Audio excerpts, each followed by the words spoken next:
Okay, good afternoon, everybody, and welcome to today's meeting of Planning Committee A. I'm Councillor Johnny Crawshaw. I'm the chair of this committee.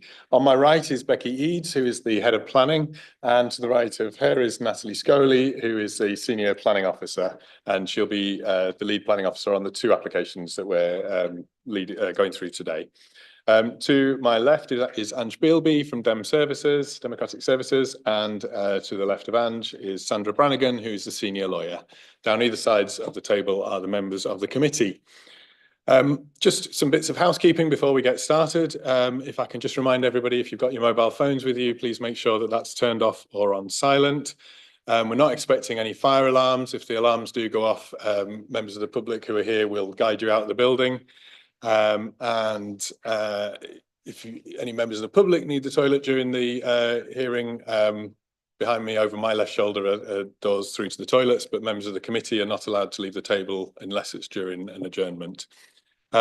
Members of the committee, when you're speaking, if I can just remind everybody about using a microphone in a way that people can hear clearly. The room isn't great for acoustics, so if you can just make sure that you're speaking clearly and directly into the microphone at all times, that'd be very much appreciated.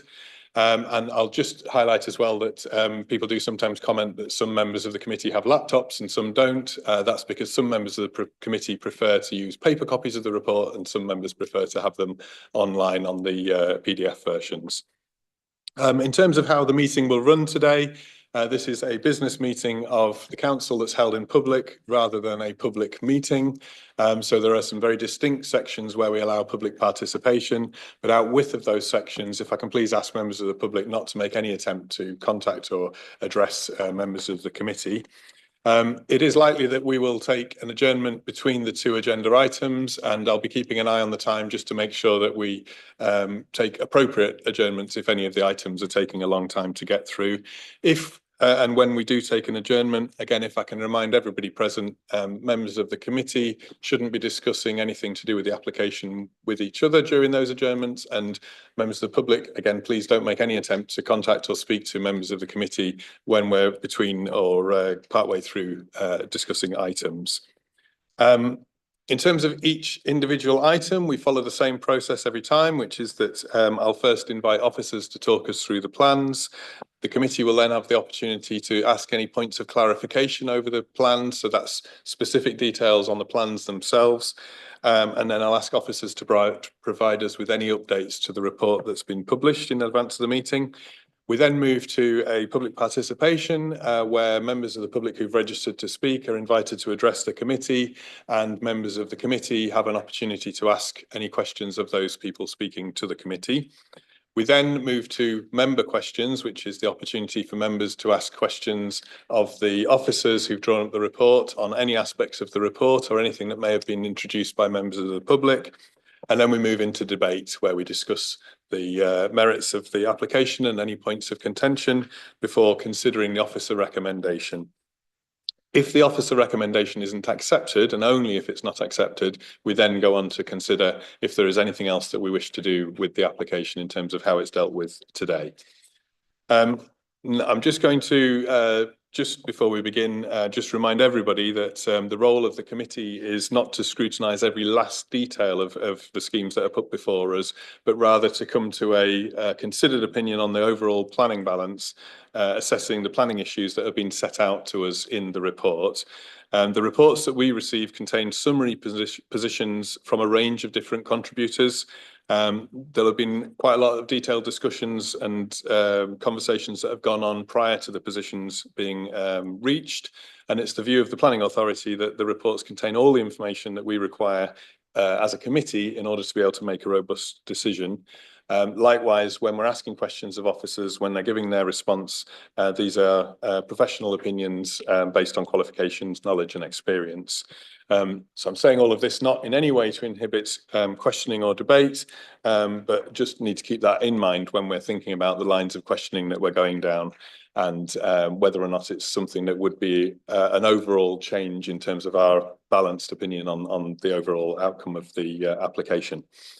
Finally, I'm just going to reiterate to members as well that planning is an apolitical committee, so it's completely acceptable to be predisposed, particularly in relation to the kind of broad principles, but no member present is here representing the political group that they're a member of, and they shouldn't be coming here with a predetermined position. So with all of that in mind, I'm going to move us then on to the formal agenda today, which is item 1, apologies for absence. We've got a number of apologies and substitutions. So first of all, Councillor Whitcroft has sent apologies and is being replaced today by Councillor Ben Burton. Councillor 1 has sent apologies and is being substituted by Councillor Fenton. Councillor Jane Burton has sent apologies and is being substituted by Councillor Merritt. And Councillor Stewart has sent apologies and is being substituted by Councillor Rowley. Agenda item 2 is declarations of interest. So can I ask if anybody has anything to declare today? Councillor Clark. Thanks, Chair. Excuse me. Yeah, in relation to item 5A, my employer, as listed in my register of interests, has submitted an objection to that particular application. So I think, as I would be considered to be predetermined, I'll be sitting out of that particular part of the meeting, be withdrawing and not entering into discussion and things. Thank you. Okay. Thank you. Any other declarations? Not seeing any. So then it moves on to agenda item 3, which is the minutes of previous committees. We've actually got 2 sets of minutes that we need to consider. The first is at page 3 of our pack, which is for the meeting that was held on the 24th of October. I've just got one minor amendment that I'd like to propose, which is just for clarification on page 5. There's a number of bullet points down at the bottom of the page, and the fourth bullet point currently reads Waterloo Place was named as it was because it was the name of a previous route that went down Coney Street. And I think we should just insert a previous route that went down to the river from Coney Street, just so we're completely clear. But other than that, I'm happy that they're a fair and accurate record. And if I can just see if everybody else is happy that we approve those minutes. Yep, agreed. Thank you. The second set of minutes, which is on page 13 and is from the meeting that was held on the 7th of November. I've had a brief discussion with the Vice Chair. On page 17, about halfway down the page, there's a couple of bullet points which relate to the section 106 legal agreements and what was or wasn't the full detail of what was agreed by the committee. I think on balance, what I need to do is go back to Gareth Arnold, who was the senior officer who was advising us on the day, and just look again at the webcast so that we're all clear exactly what was agreed by the committee in relation to that point. So my proposal is that we just defer those minutes to the next meeting, just to clarify that we've got everything captured correctly at that bullet point. Is everybody happy that we do that? Yeah, seeing lots of nods. Thank you.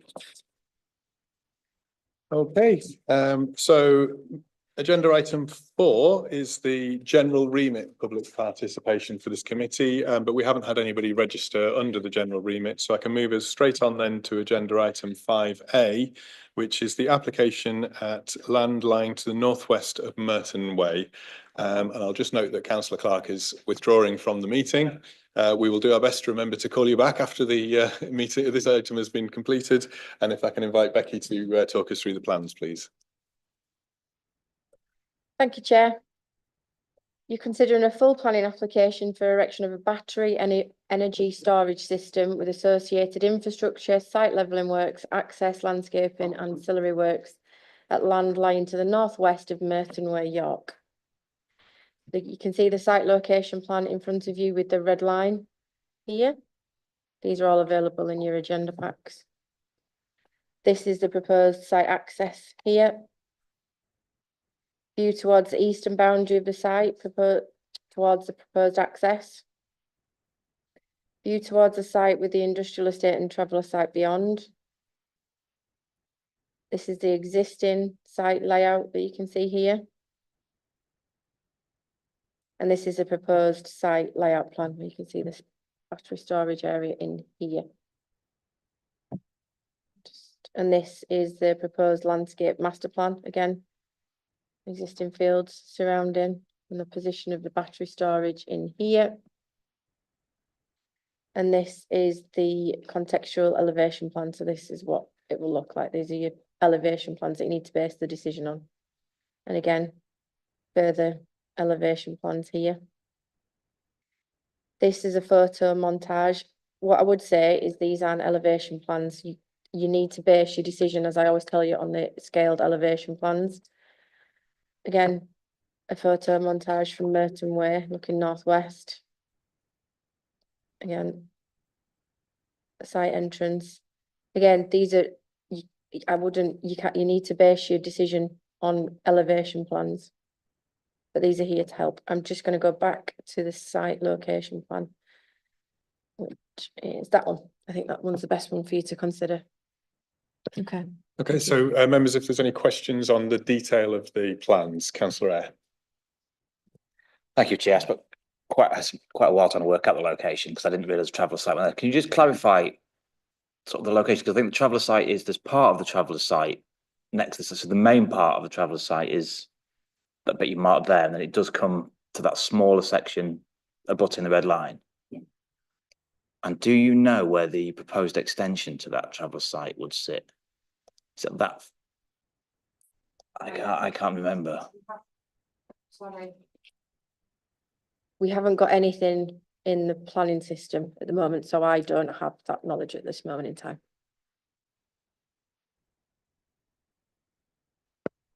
Okay, any further questions on the detail of the plan? No. Okay, in which case, if I can just invite Natalie to give us any updates, and I will just note, I'm sure you'll bring members' attention to it, but because it was specifically asked, Councillor Waters has submitted a written submission which all members of the committee have had opportunity to read. Yes, thank you, Chair. In terms of updates for this application, the agent has provided an updated cover letter, which is the same as that published on the 31st of October 2024. However, the discharge rate has been corrected in the document to 1.93 litres a second. We have received additional representations since publication of the committee report. The total number of letters of support is now 13. Additional matters raised in these letters of support included affordable bills, stabilising the weather and protecting the future.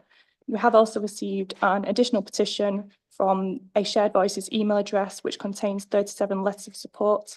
However, the local planning authority have been unable to verify the submissions in terms of their accuracy and whether consent has been received. Therefore, the letters were not submitted in the standard way, so cannot be registered or considered individually. And yes, as the Chair mentioned, we have received an additional letter from Councillor Waters, which is set out in full in your documents. Thank you. Okay, thank you for that. So I'm now going to move us on to the public participation element of this hearing. We've got 2 people registered to speak. So if I could first invite John Cossum to come to the table, who is here speaking in support of the application. Yeah, if you just sit at the middle, you will have 3 minutes to address the committee. I'll give you a little heads up if I think you're running over your 3 minutes. And then if you just sit tight for a minute when you've finished, and I'll see if any members have any questions for you. To turn your microphone on, there's a little button in the middle. It looks a little bit like a Wi-Fi Green. symbol. Yeah, if you want to start in your Thank own you. time. So my name's John Cossum, and I've been living on Hull Road for more than 20 years, just a 5-minute cycle from the proposed development.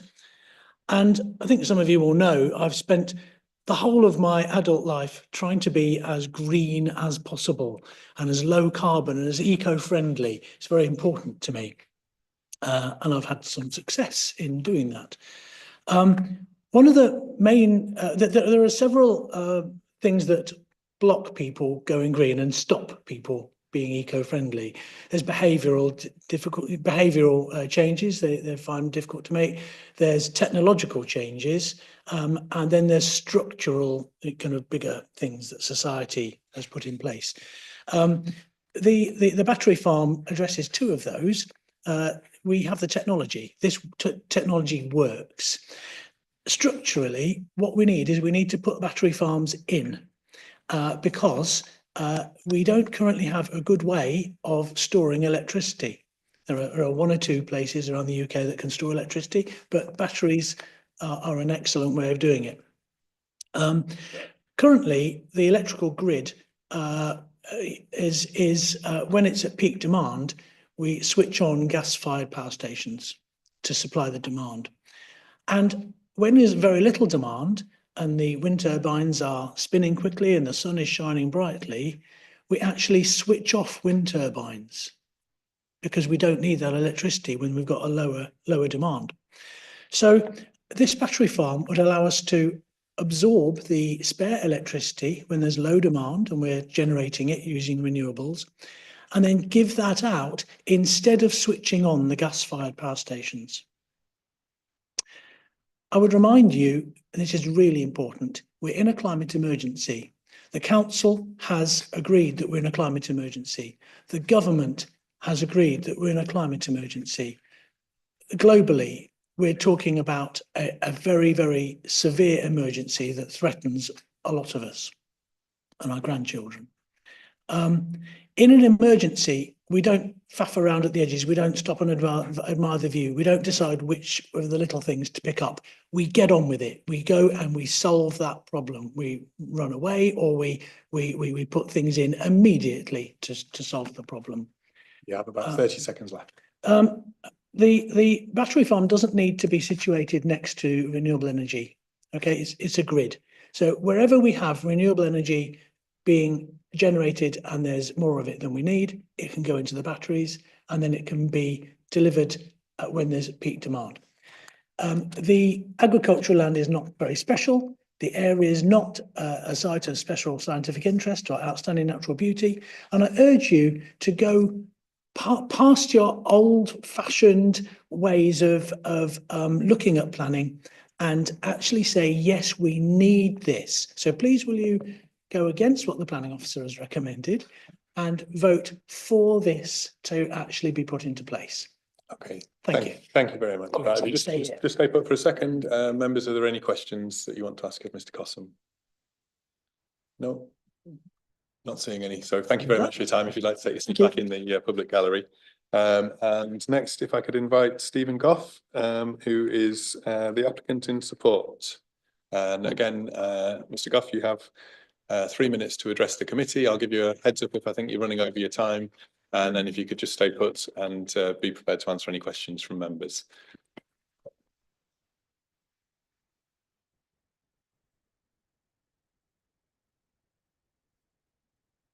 Just like to start in your own time. Thank you, Chairman. My name is Stephen Goff. I'm the Planning Director with Net Zero 14, the applicant. There are 100 representations from York residents in support of this application in the York Greenbelt. You've heard from one of them this evening. There are 4 recommended reasons for refusal, and I'll go through each one. Number 1 is Greenbelt. The officer's report misrepresents the weight to be attached to energy storage in the planning balance. The Energy Act was amended in 2023 and refined energy storage as its own category of energy generation so that the full weight of national policy will apply. The appropriate weight to be attached to the benefits of this scheme would outweigh the harms and demonstrate very special circumstances. The provisions of National Policy Statement EM1 make clear that energy storage is critical to achieving net zero and is a critical national priority. This has been repeatedly borne out by inspectors at appeal across the UK on sites in the Greenbelt. Landscape character, number 2, your officer's recommendation is at odds with the submitted LVIA undertaken by a landscape expert. The visual impacts of the development are localised to the site itself, and this is accepted in the officer's report. The visual impacts within the site are not permanent. The land will be restored after the development is over. Beyond the site boundaries, the development is very well screened from public view, and the new landscaping and colouring of the equipment will assimilate into the landscape. Number 3, fire safety. The North Yorkshire Fire and Rescue Service has not raised any objections to this application. To assist your officers, we commissioned an independent safety expert to review the scheme, and they concluded that the requirements were compliant in all respects at this juncture in the planning process. BESS is simply not able to operate or be funded or be insured unless the highest standards of safety are achieved. The planning officers don't provide you with expert evidence on highways, flood risk, noise, nor would you expect a planner to deal with building regulations. Yet your officers take their own view on fire safety against the findings of an independent expert. Members, you have no expert opinion before you today that would substantiate a reason for refusal based on this point. And finally, 4, in terms of BMV, best and most versatile land, this land is a mixture of grades 2 and 3. If the whole site were grade 2, it would be less than 0.1% of grade 2 land within the Vale of York area. The impact on BMV is limited. In summary, members, you have ambitious climate targets, and these align with national decarbonisation of the energy grid. The transition is dependent on significantly expanding wind and solar, and this is in turn dependent on expanding grid-scale energy storage. Officers have misdirected themselves on both the function and importance of battery storage, and so this misrepresents in the planning balance. I invite you to conclude that to enable greater use of renewables and give greater weight in the decision-making process, that the visual impacts of these proposals are limited, localised and temporary, that expert assessments support the safety of these proposals, and that an insignificant temporary reduction in arable land will have no material impact on food production. On its merits, members, this proposal can be found to be acceptable, and it's my pleasure to commend it to you. I really appreciate the opportunity to speak to you today, and I would be very happy to take any questions on what I've just said or on any aspect of this planning application. Thank you. Thank you. So members, I'm inviting questions. I've seen Councillor Eyre first and then Councillor Rowley. Thank you, Chair. Just on the issue of fire, so the report says quite clearly that the NFCC guidance requires 2 separate access points, and there's only 1 access point. And the NFCC guidance states there should be a minimum of 6 metres between the units, and there isn't. How would you address those particular breaches of the guidance? The NFCC guidance sets out what, at the time of its publication, which I think was back in 2022, what best practice was deemed to be at that time. The guidance is not policy. It's not something which is to be slavishly adhered to in every respect. And like most standards, there are reasons why development can be made acceptable, notwithstanding the fact that it may not. For instance, you cite the 2 points of access as being one, why it may not comply with the letter. There are 2 points of access into the battery energy storage system, and what the guidance doesn't say is that the separate accesses need to be directly from a public highway. They are merely to allow alternative access into the battery compound by a fire tender, and the design of this facility does just that. Hence, the safety expert that we commissioned to look at it concluded that it was acceptable in terms of the NFCC guidance. Okay, I'm just going to jump in quickly ahead of Councillor Rowley, just because we're talking fire safety, and I just want to confirm that the author of your report is a qualified fire engineer. He's not a fire engineer, but what he is an incredibly experienced safety analyst with 40 years experience in safety of energy facilities, including facilities like this, and in the nuclear industry and in the aviation industry. His CV, if members would be interested in seeing it, I have with me. He is a very qualified and experienced safety expert, and more than qualified to comment on the safety of a battery energy storage scheme in relation to the NFCC guidance. I believe the guidance requires a fire engineer to assess whether a deviation from the guidance is acceptable. The NFCC guidance requires there to be sufficient basis on which to not depart from it, but to argue that a facility is acceptable.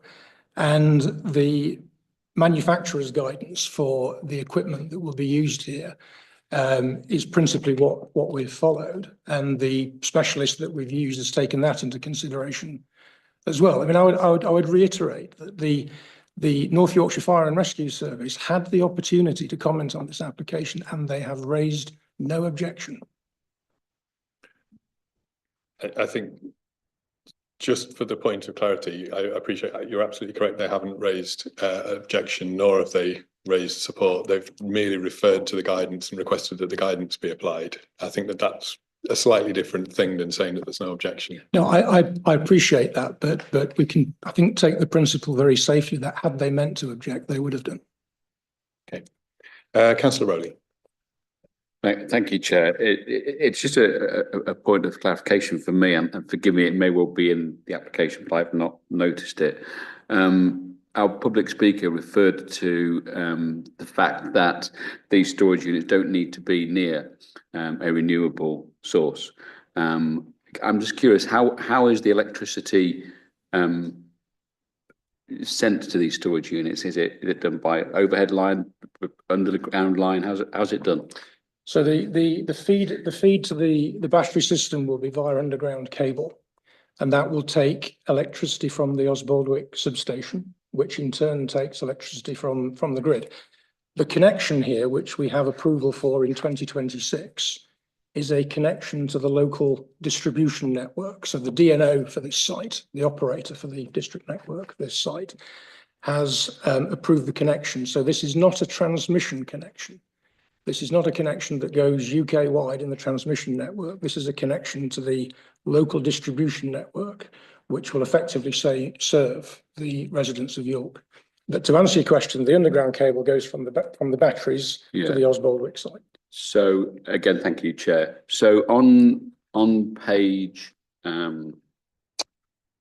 page number on it. It's page 64. Yeah, on page 64, there's a proposed site layout, and you can actually see the substation just to the bottom.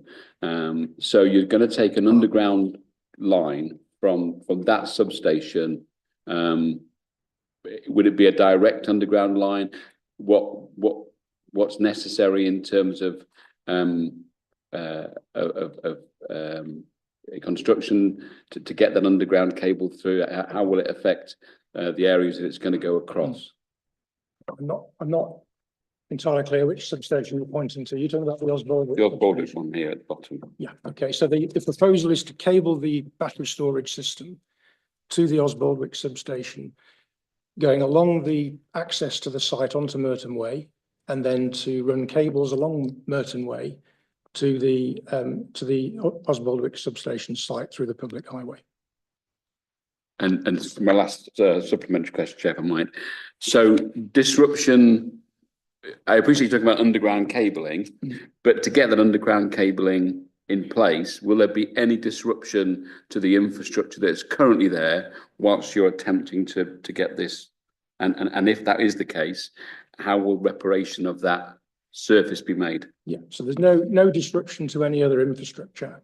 In terms of managing the connection, managing the cabling works, that will be done in the way that cabling works and other utility works are done the world over. They will be managed intensively with the primary aim of preventing inconvenience to other users of Murton Way and the public highway. Thank you, Chair. Councillor Burton was next. Yeah, thank you. I don't say it's back to the kind of fire element because the rest of it I fully kind of understand, and I kind of wanted to come here being it's the kind of thing that I'm normally very keen to support in some ways. But I think the challenging bit with the fire for me is that your consultant refers to this Department of Energy Security Net Zero guidance, which I had a lovely read through, and they set a number of minimums which are kind of different to what that's the current government guidance, and it is kind of different to what's here. So this 6 metre isn't in there, actually it's 3 metres and everything else. So I can get some of that, but we still seem to regularly, the scheme seems to regularly go below those minimums. Kind of areas where they're 2.5 rather than 3. What is the kind of, obviously there's a reason for it being on this plot. Can you outline why it needs to be this dense, why it needs to create as much energy storage as it does, and why this site, it's important that it's provided on this site? Because is there something specific about this site? Obviously, we need to provide this energy infrastructure, but why does it need to be this dense in this location, I guess is my question. Okay. I'll try and answer that as succinctly as I can. I think the starting point to answer it is that York needs battery storage. There are relatively few opportunities for battery storage in York because the other substations, including Poppleton, they're very constrained. The only opportunity for a battery energy storage at grid scale is Osbaldwick. And in order to get a connection as close to Osbaldwick as possible, this is a very, very good site in terms of its location.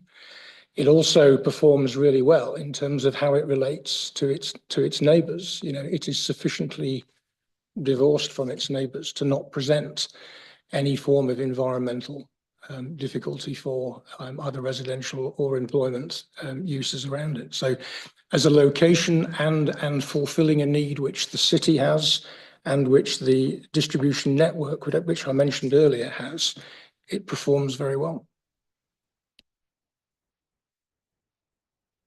Okay, Councillor Colwick.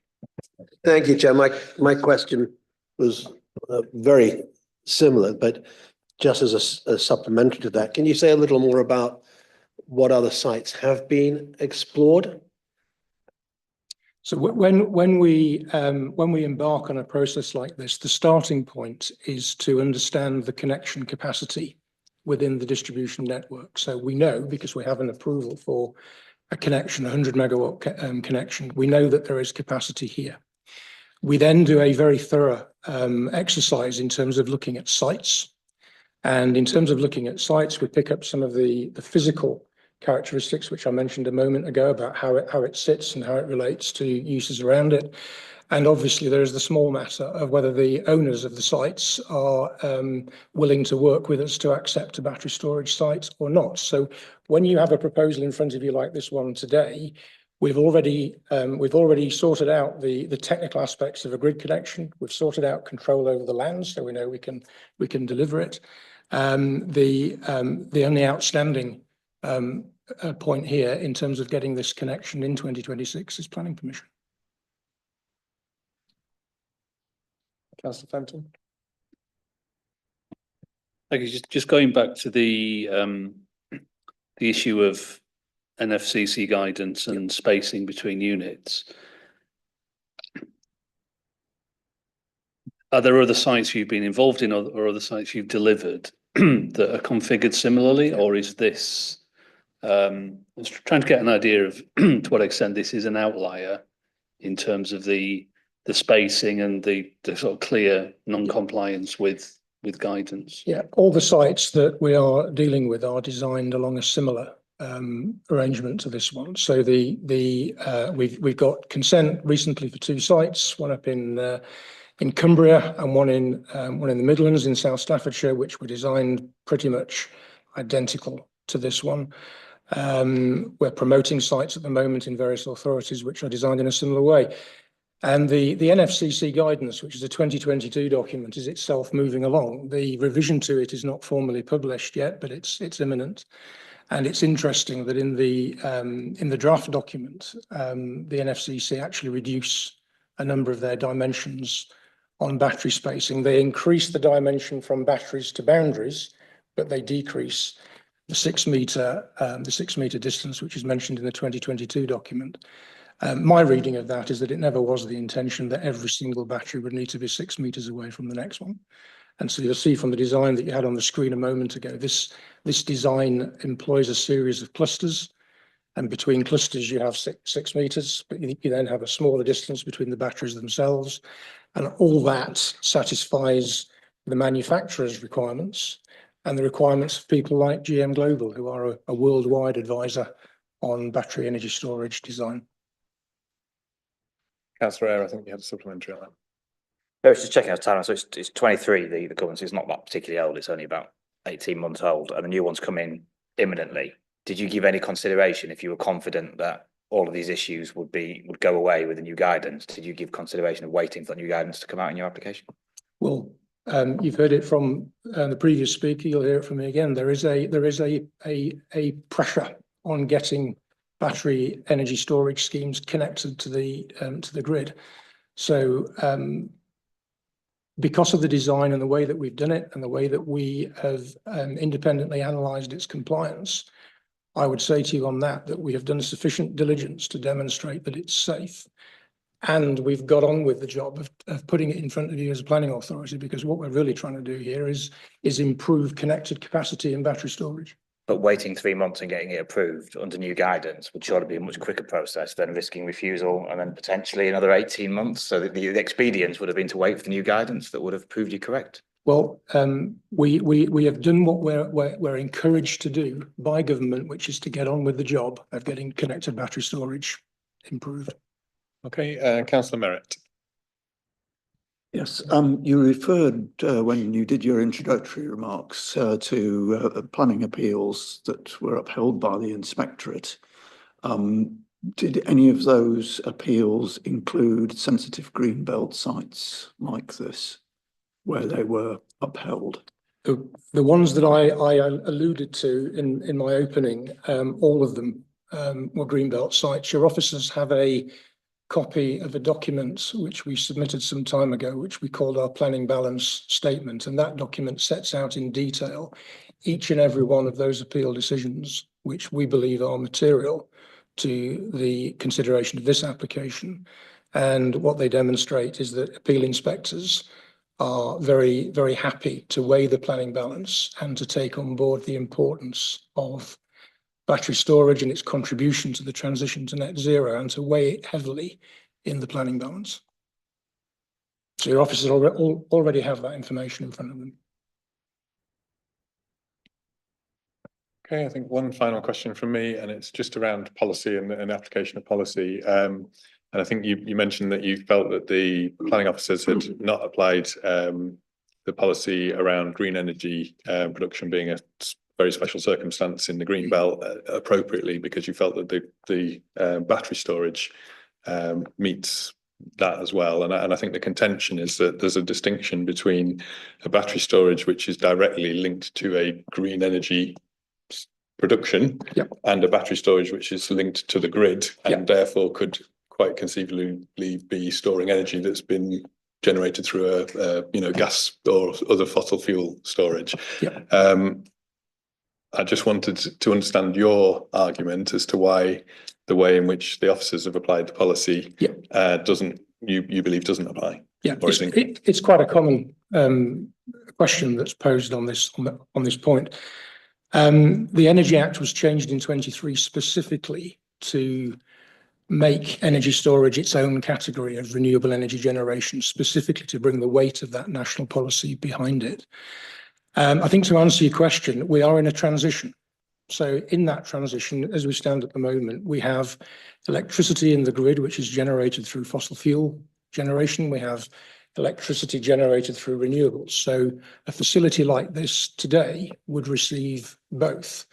But by being in existence at all, it enables the absolute optimum stroke maximum to be derived from the renewable sources as that transition moves forward and the renewable amount increases and the fossil decreases.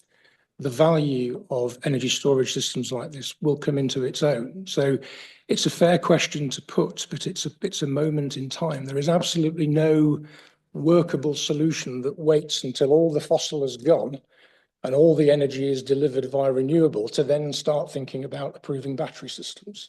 The battery systems actually assist that transition. But I suppose what I'm asking you for your version of, and I will ask officers this as well, is that there's a distinction between battery storage, which is directly linked to a production of a green energy that is storing the surplus energy, as was set out by the previous public speaker. That's different from a battery that loads itself or recharges itself from the grid without being able to distinguish in any way. And I'm asking you, is in your view, that is there a policy difference in terms of the way in which they are addressed via the green belt? Because I believe that that's what the officers are saying to us, is that there is a policy distinction. And I think your contention is that there isn't. No, I don't believe there is a policy distinction. In fact, I'd go as far as to say that the policies are clear, that they support, and the reasons why they support the sort of facility which this application proposes. I think the best way I can answer your question is that a battery system which is directly linked and co-located with, that's the term I think, co-located with a renewable site is there to do one job, and that's to deal with the energy which that particular facility generates. The job of an installation like this one is to help store and then discharge energy which comes from renewable sources, but it's essentially a supporting function for the grid itself. As the grid transitions from fossil to renewable, it needs the ability to store. Otherwise, in times of oversupply, we're into curtailment, where the wind turbines and the solar panels are turned off. Last year, the country spent nearly £1 billion on curtailment, paying operators to turn their wind farms off. In times when supply doesn't meet demand, where at the minute we use fossil fuel generation, facilities like this discharge energy and essentially keep the lights on. So that function is very much at grid scale. It's not limited to one renewable outlet. It's a facility that supports the grid in the transition. Okay, thank you, Councillor Fisher, and then I'll come to Councillor Moroney as well. Thank you. I do know the answer to this question, but I'll ask you because I think the rest of the members of the committee will. How does battery storage compare in efficiency to other technologies such as compressed air technology and pump storage? It's a very efficient system. I mean, I couldn't sit here and give you a detailed answer as to how it specifically compares to those other solutions that you mentioned. The benefit of battery storage is the ability to replicate it many times over in different environments. Pump systems are very much constrained by environment and where they go. Okay, Councillor Moroney. Thank you, Chair. Could I ask what weight you personally put on the National Best Design Guidance? The National Best Design Guidance, you're talking about the NFCC guidance. What weight do I put to that?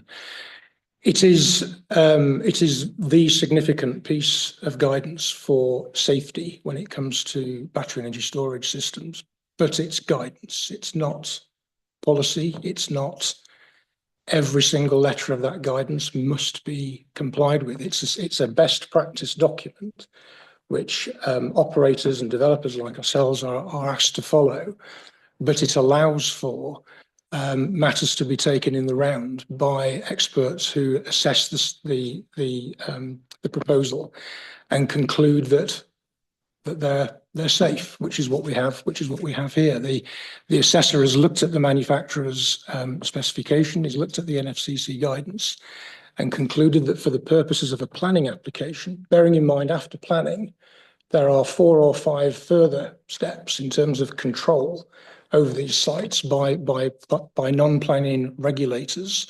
But at this stage, when we're looking at lines on a drawing, our assessor is saying that this is safe. Thank you. Could I ask a supplementary? Can I ask how you chose your expert to provide the report which advises deviance from the national guidelines? Well, he is by reputation, by qualification and experience, he is a leader in his field. So it wasn't difficult to go to him, but he is an independent assessor. So our requisition to him to come and assess this proposal was very much based on attempting to help your officers understand how the scheme sits in relation to the NFCC guidance, particularly given that the North Yorkshire Fire and Rescue Service chose not to raise not just any objection. I'm going to stop you repeating that point, because I think that's a misrepresentation of the way in which the fire service have responded to this. And I will ask for clarification from officers as to how they've responded, but to keep repeating that they've not objected is not strictly what's happened, I believe. Is there any further questions from members? No? Okay, thank you very much for your time, Mr. Goff. If you'd like to take your seat back in the public gallery, and obviously we will move on to questions from members to officers. So if I can invite members, if you have any questions you wish to raise, Councillor Melly. Thank you, Chair. In the plans in our document pack, I'm struggling to make out the two vehicle access routes. Would you mind pointing them out for us on the screen, please? If you just hold that for a moment, just while the projector warms itself up, and apologies to members in the public gallery. We know that the projector is quite noisy and it's difficult to hear, so we will turn it back off again once we've spent the time looking at the screen. But if you hold that for a moment, I think whilst we're just waiting for the projector to warm up, perhaps if I could just ask you, Becky, to clarify, because there's been quite a lot made of the comments that have been made by the North Yorkshire Fire Service, and I think we just need to be really clear on what they have or haven't said and what they would ordinarily be expected to say or not say on these sorts of applications. No, it was Natalie that spoke to him, but basically they said that they won't give an object or a support. They will solely refer us to the guidance, which is what we have done. So to say they haven't objected isn't necessarily true, because they've said they won't make a representation either way. What they will do is give us the guidance that we then need to look at to ensure, which is what we have done. Councillor Murton. Thank you, Chair. Could I ask the officers what weight they place on the national guidance? Significant weight. Thank you. And could I ask a supplemental? Thank you.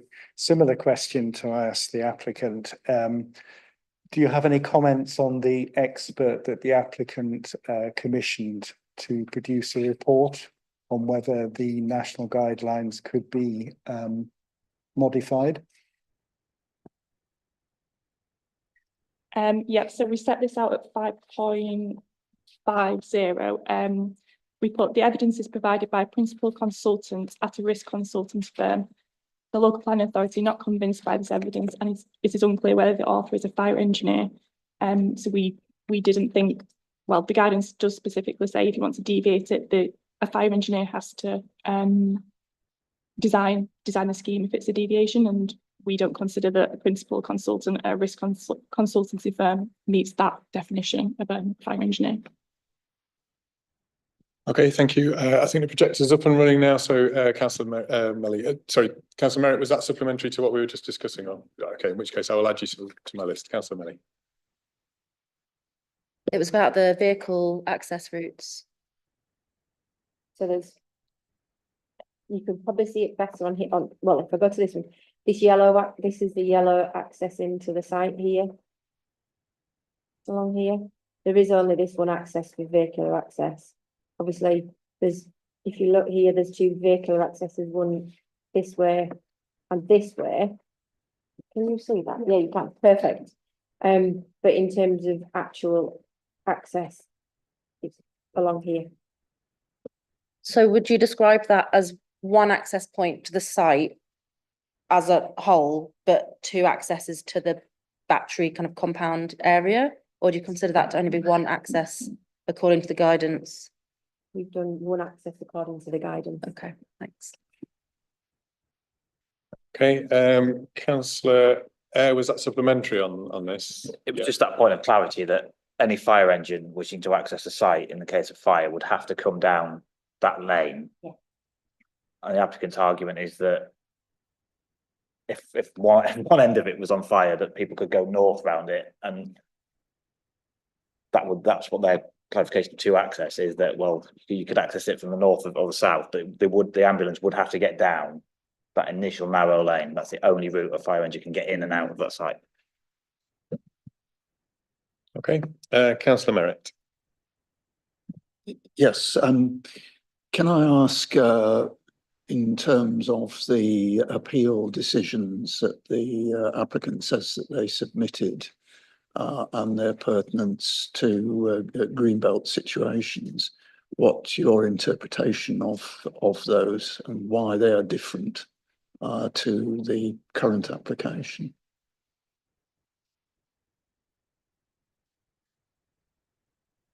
So in terms of, yes, we have got their information. They gave 3 cases that were all allowed at appeal.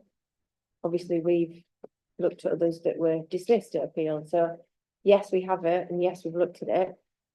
But we've made a, oh, sorry, that was me looking over there. Yes, we've looked at it. They give us examples. We've looked at that, but we've also, they've only gave us one that were dismissed at appeal. Sorry, allowed at appeal, wrong word, allowed at appeal. But obviously we've taken that into account, but we've also made an assessment based on the information in front of us, any other relevant cases. Don't think that really answered my question. Yes, you may have looked at it, but I want to understand why, if there was a successful appeal, it's different to this application.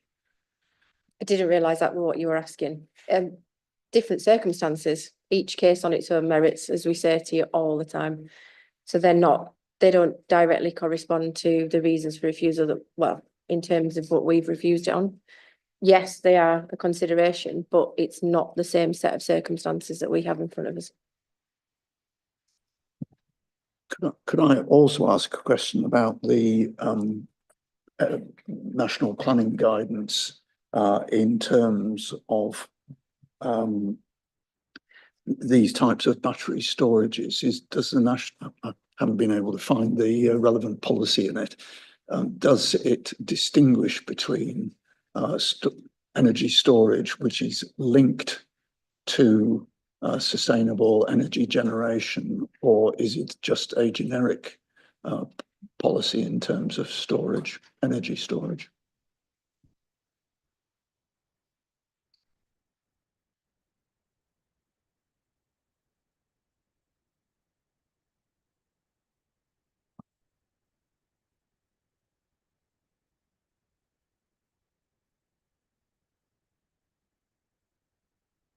So it's paragraph 0.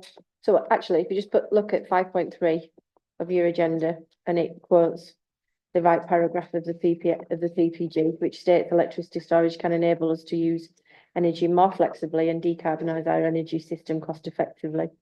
It doesn't give a for renewable or any, it doesn't specify. It says states electricity storage.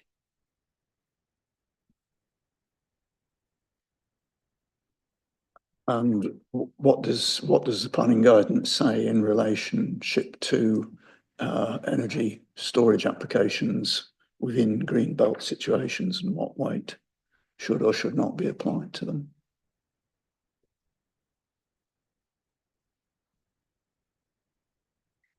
It's inappropriate development for which there needs to be very special circumstances.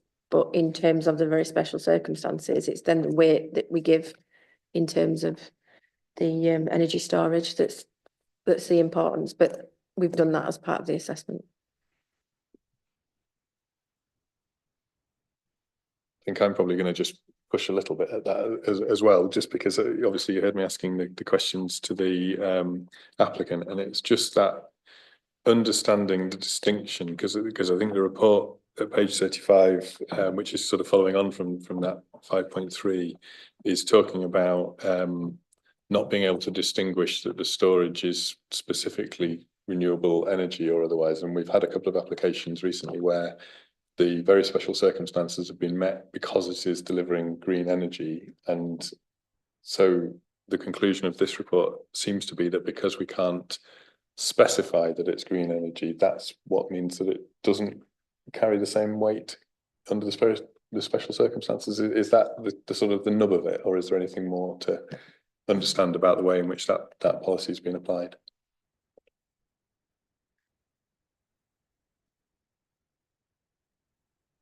Officers have concluded that the actual principle of energy storage we've given substantial weight to. However, because we can't guarantee that all the energy stored at that facility will be renewable, we've only given moderate weight to the renewable argument. But however, the principle of actually storing energy is given substantial weight. That's helpful to clarify. Thank you. Any further questions, Councillor Burton? Yeah, thanks. Sorry, I've had my head down reading old policy inspectors' decisions. There's one from Cleve Hill, and I guess this is probably, I wish I'd kind of asked it earlier in a way, which is one down south where they had a similar situation in terms of safety. And I guess the guidance that they were provided by the planning inspectorate was that fire safety is something that the planning department should be considering, but there are also significant protections put in place post-approval in terms of there's lots of managing bodies who are responsible for this and sign off of it once it goes through the planning process. So I guess there's what considerations have we taken in terms of the council's responsibility for managing fire risk, and how much do we pass on to the people who sign off these things in terms of their safety going forward? It's quite a challenging question because it's an early thing to take forward. But I guess the advice on this one was that the council essentially had overstepped its lines by getting into this realm, when actually that's the responsibility of the managing bodies for BESS grid infrastructure rather than ours. And I don't know, it's a bit of a late question to bring to the table, but so sorry, but that is, so I'm just trying to go back through this to try and get my head around it. And yeah, who are there? Do we know who those bodies are and what responsibility they have for managing this once it gets signed off? Because it's, yeah. I'll try and attempt to answer that one. So from a planning perspective, I think when giving a recommendation, we have to be certain that the layout, the principle of the development and all the accesses are safe. And from our perspective, we just don't think that this layout and the access is safe in fire safety terms. I appreciate that if we do approve it and then it gets passed on to building regs and other management bodies, they'll have their own regimes, but as a first step in the process, we don't consider that the principle is acceptable from a fire safety perspective. Okay, I've seen Councillor Rowley first, then I saw Councillor Merritt, and then I've seen Councillor Eyre. I think you're all supplementaries, is that correct? So I'm gonna, yours is not a supplement, in which case I'll hold yours for a second. Councillor Merritt, I'll come to you first, and then Councillor Eyre. Can I just test that one a bit further? Because I know in terms of various specific aspects where there is a separate body or separate act governing particular features, it is not the role of planning to duplicate those certification and authorization processes. So are we not treading a little over the line here?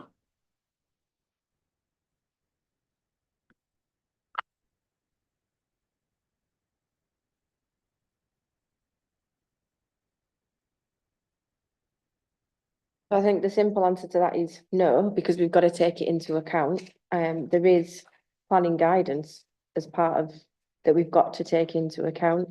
Yeah, I know there's times when we say this is covered by separate legislation, but noise is covered by separate legislation and we take that into account.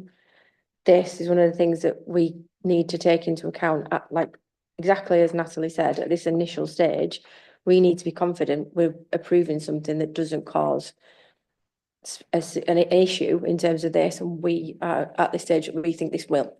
So say for example, if it was a noise issue, which we've been through the whole process of noise, if it was a statutory noise nuisance, that would be covered by separate legislation. But as part of the planning application process, we've got to ensure that it doesn't cause other issues in terms of this is a very good example, but you see what I'm trying to say here.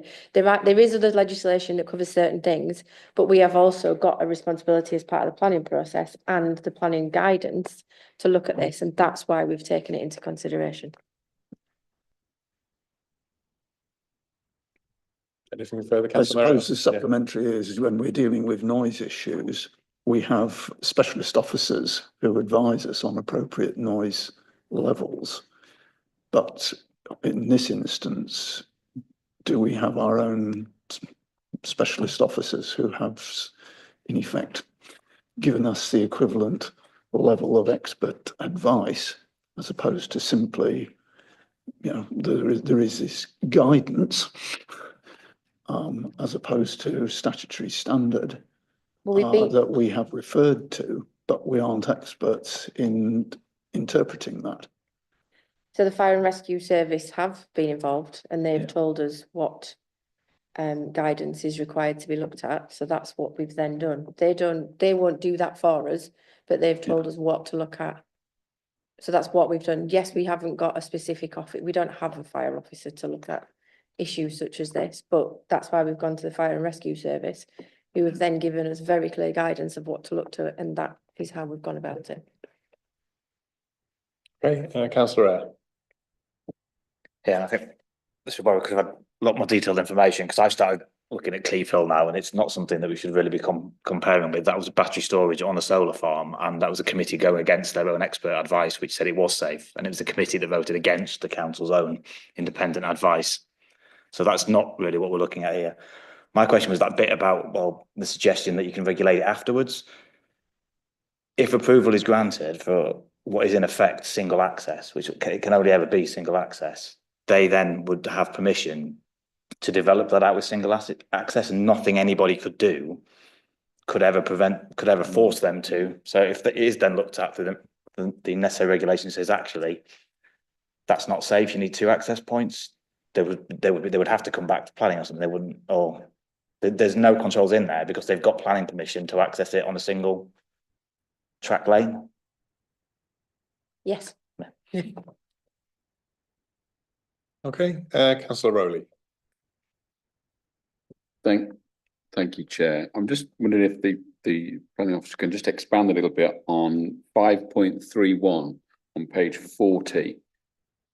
This was referred to by the applicant, and it was challenged by the applicant. We just want to give the officer an opportunity to come back on that. So 5.3, and overall the proposed development would have a considerably adverse impact on the landscape character of the site due to the addition of building forms that would be detrimental to the landscape character of the site. Can you just, I'm just giving you an opportunity really just to expand a little bit on that, because you've used quite strong words there. And there have been some photographs submitted which clearly show this battery storage at eye level from Murton Way.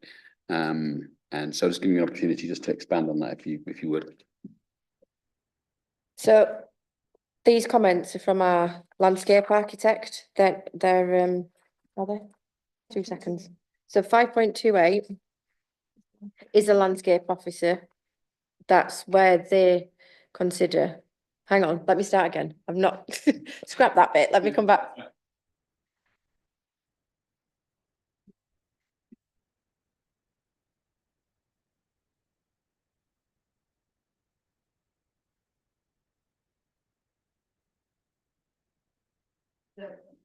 Just to clarify, the landscape officer concluded that it might lead to moderate adverse level of effect on the infrastructure, and she's explained there why she thinks the impacts are there. The case officer has then gone into, they think it will be a considerably adverse impact due to the addition of built forms, exactly what you've just said. I think what we've done is looked at it in the round and considered everything as a whole, and then we've made that assessment using the expert advice of the landscape architect as well as the planning officer's opinion, and that's how we've come to that. It's not that it's just the planning officer, we have had our landscape architect involved in it, is where I was trying to get to with that whole statement. Just for complete clarity, just before I will let you come in. So it's 5.28 is the landscape officer's comments, and then 5.31 is the summary comments that are from the planning officer. Councillor Rowley, did you have something else? And really, just we've questioned a little bit around the qualifications of comments that have been made that were referred to by the applicant. But just in terms of the qualification of a landscape officer, what do you need to be qualified to be a landscape officer in terms of credibility? I see. She's a landscape architect. She's not a landscape officer. So there's a difference there. She is an architect. There's a difference. So she's qualified as a landscape architect rather than a landscape officer. That's a typo, but she is all the relevant qualifications to be a landscape architect. Okay, any further questions from members? Not seeing any further hands. I think I've asked the questions I had, so I can move us then into debate. And just to remind all members, this is not necessarily where I'm looking for proposals, it's just an indication of where you might be at and any things that you're taking into consideration. And if I can just remind everybody, you don't need to repeat everything that the person who's just said previously that you completely agree with or otherwise. It's fine just to say I agree and then add your own bits. Councillor Rowley. Thank you, Chair. This, as you are aware, sits within my ward, and Murton Way is a road that is well travelled, and currently, as you travel along Murton Way, it is very clear where there's a separation between light industrial and urban development, and then you're into the green belt. This land is clearly in the green belt. It's I would hesitate to say it's an area of outstanding natural beauty, but there certainly is some natural beauty to it. And so the erosion of that is of a concern to me. Whilst it doesn't directly relate to this application, you may be aware, those of you that have been on the planning committee for some time, that there is a battery storage unit that was granted, the application was granted a number of years ago for a battery storage unit that is alongside the current substation in Oswaldwick, off Hull Road. And I have to say, again, as the local councillor, as a local representative, I've got to say that what we now have in place is very, very different from the original application that came to committee. And it was changed over time with changes and amendments to conditions. And I'm just slightly concerned that with this particular application, were it to be granted, as has already been alluded to, there's very little that we can do as a planning committee to instigate or to request any changes to it. So they're my thoughts. Thank you, Chair. Okay, thank you. Next I had Councillor Fisher and then Councillor Eyre. Yeah, we desperately need to store energy. There's no argument about that. The grid works on a base load, which is usually nuclear, and that's topped up with renewables when they're available, or fossil fuels, gas, and some would argue wood chip is renewable, but there's a bit of debate about that. The point is that a lot of the time, the base load can't be turned off because nuclear power stations basically run close to full capacity most of the time. The point being that it's difficult to shut them down. They're only really ever shut down for maintenance. So they're there all the time. You then have your renewables, which can at times provide all the energy Britain needs, particularly wind power at night can sometimes provide all the energy for the whole of the country during the night hours. And so therefore, all the extra energy that is being produced will be wasted. So they have to turn off the wind farms. And that's obviously not good. If that energy can be stored, it can then be used during when peak demand comes early in the morning for the next day. So there is a significant advantage to this, and it doesn't really matter whether it's fossil fuel or renewable, it's simply electricity. And as long as it can be stored, it doesn't matter where it's come from. The point being, if you can store renewables when they're available, you don't have to use fossil fuels at other times. So it does contribute to sorting out the climate emergency. The other area that I'm concerned about is the landscape effect and the effect on the green belt. I actually fail to see how this can be worse than 107 2 or 3 story homes, which we approved at a meeting a few months ago, was recommended for approval. or a 100-metre long 10.6 industrial building on the Northminster Park site in Poppleton. You know, they were vastly bigger and much more effect on the green belt, and yet they were recommended for approval. This is recommended for refusal. Now we'll look at the negatives of this. I am concerned about fire risk because there has been a major fire at the plant in Liverpool, and I think from what I can understand, there have been changes made to the policies and the guidance which will perhaps mitigate against this. But the other thing that's moving me against my usual desire to protect the green belt to probably support this application is the fact that battery storage is the most efficient way of storing energy. There are several others. There's pump storage, which has been used at places like Norvik and Bencruken for 50-odd, 60-odd years. There's molten salt, which is used in some parts of the world, particularly in America. There's cryogenic storage, where you liquefy gases and put them in a tank and then allow them to evaporate and power turbines. And there's compressed gas, which was where you can put large amounts of compressed gas in underground containers. They are typically between 50 and 70% efficient. Battery storage with modern technology is better than 80%. So it stores far more energy than any of the other storage systems. The question is this the best site for it? It possibly isn't, but I don't think we can take that into account. I think as planning is about efficient use of land and correct use of land, I think we have to take this site on its own merits. At the moment, I'm leaning towards supporting this application. Thank you, Councillor Eyre. Thank you, Chair. There was a horrifying moment there, I think, where I regressed 37 years to my physics lessons at Huntington School. That was quite traumatising, that contribution from Councillor Fisher.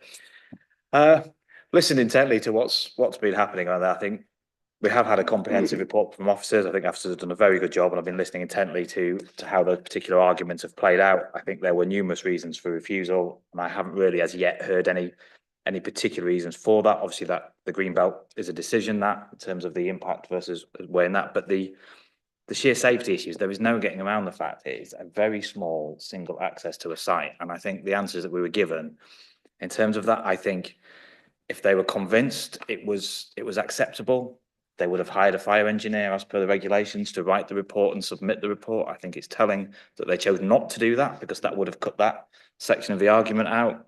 If they were convinced that the imminent legislation was going to wipe all of these particular concerns away, then I think they would have waited a little bit longer, and that would have all gone away, and all of those safety things could have fallen away with a different use of evidence and a short period of time waiting. I can't see any reason, unless you think that they were not going to go away during that you wouldn't wait or do those particular things. So I think that in itself leads me to believe that those safety concerns are actually legitimate and they didn't have a way of systematically addressing them. So if they couldn't address them, I don't think it's for us as a committee really to say that we can ignore them as well.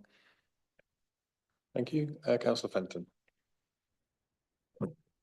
Thanks, Chair. I mean, I am persuaded by, in terms of the balance, that the use of this site for this purpose does outweigh the green belt harms that are obvious. I think it's frustrating in a way that the non-compliance with the guidance and the way in which the guidance has been dismissed as it's only guidance. Well, it was created for a purpose, and it's very difficult as a kind of a layperson to say it's fine to disregard guidance that's there for a reason.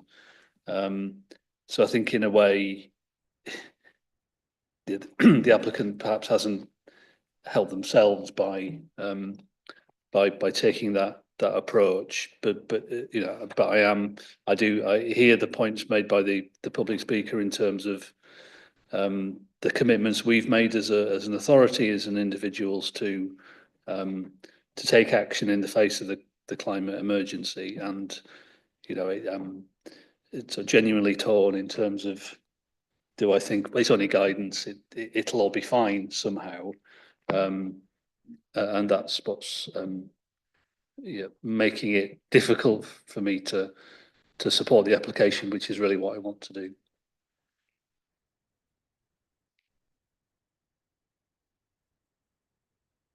Councillor Moroney.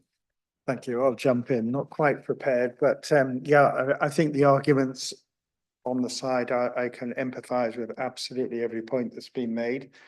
I'm really torn. Yes, I want to help the green push, but I can't get past the fact that the applicant has chosen to use an expert who unilaterally has decided to vary the national guidance.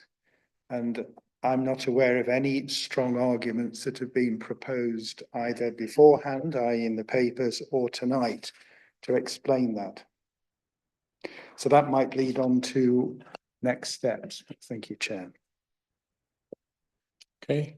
Councillor Burton, are you indicating? Yeah. Yeah, I guess I'm pretty undecided on this one. I think it comes, I mean, I think the officer's done a great job, but it's, I think the main thing it makes me think sitting here is that the faster we can get to a position where these things go to some kind of national infrastructure situation, because I've never felt less in a position to make a decision, less qualified to make a decision than I have this evening. So it's a difficult situation to be put in. I do think that the safety report is it's not great, but it's also, yeah, what's the balance that's put back? Yeah, it's a very difficult position to be put in, I think, as a committee in terms of making a decision on this, and it's difficult for it to come to us for us to judge on that, and for the council as a whole, if we don't have a, you know, where does that, where is the fire department in this, in terms of giving guidance? Maybe they should be giving guidance on these things rather than just being asked as, I think, well, they said that to look at the guidance. It's not an assessment though, but yeah, we're put in a tricky position, I would say, and it's not a great position to be put in as a council. It's the main takeaway from this. I'm not seeing further hands, so go on, Councillor Melly. Yes, I was debating whether to put my hand up or not, because I agree with what's been already said and I don't want to repeat it. But I will repeat a few things anyway. Sorry, I don't want to take too much time, but just you know, this sort of battery storage, even though it's not producing renewable energy itself, it is an integral part of the system that allows for renewable energy to be produced. So I do think that should carry weight. What I'm not so sure of is whether that carries enough weight to outweigh the harm to the green belt. And, you know, this does go against multiple purposes of the green belt, as well as all the safety issues that we've already discussed. And we haven't discussed the impact on the neighbouring traveller site either, but I think that comes into the planning balance. And so overall, I'm also leaning towards agreeing with the officer recommendation to refuse. But I don't think it's completely straightforward. I think there is a lot of weight on the need for energy infrastructure. Okay, I'll give you my perspective. I think first of all, I will say I think there's been some really helpful and useful comments that have been made around the table. I think on page 48 and 49, from 5.65 onwards, there's a really helpful laying out of the planning balance aspects. And, you know, it is always about a balance. And I think Councillor Fenton said that, you know, in terms of the principle of battery storage in a green belt, there's quite a good argument that's been made.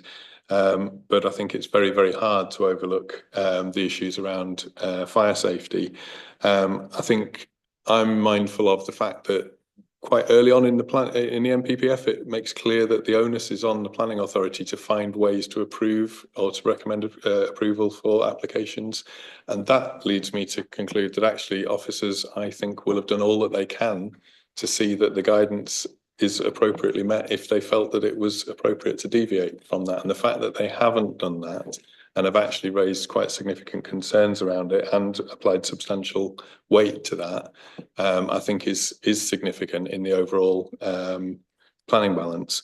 And I think often when we're at these kind of points, I kind of think, right, what would be reasonable? Because actually, if we go to support the officer recommendation for refusal, and then it was appealed and that was overturned, would an inspector think that we had behaved reasonably as a committee in supporting that refusal? I absolutely think that they would have. My question is then the other way around. Would it be reasonable for us to overturn the recommendation when it seems to me to hinge on whether or not we think that the guidance has been appropriately applied or deviated from? And my view is that it's not reasonable for us as a committee to say that we feel that the officer recommendation is not appropriate, given that they've raised concerns around the way in which the guidance has been deviated from.